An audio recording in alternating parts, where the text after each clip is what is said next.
In this video, I show you how to fix TikTok is not responding problem or TikTok not opening problem.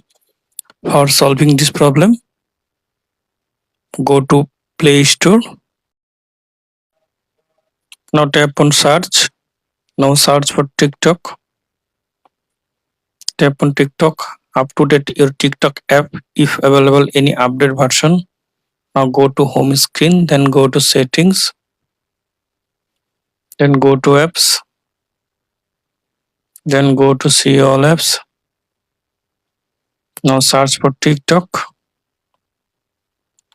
Tap on TikTok. Tap on force stop.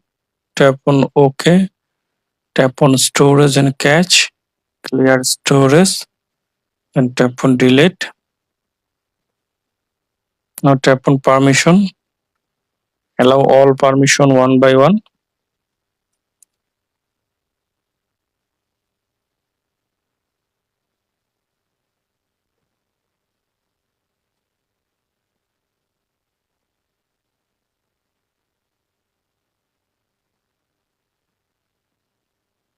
Now go back to home screen, then restart your phone or reboot your phone.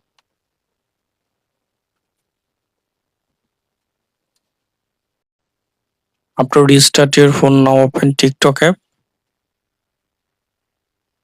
Now I hope that this method fix TikTok is not responding or TikTok not opening problem. Thanks for watching. Don't forget to subscribe.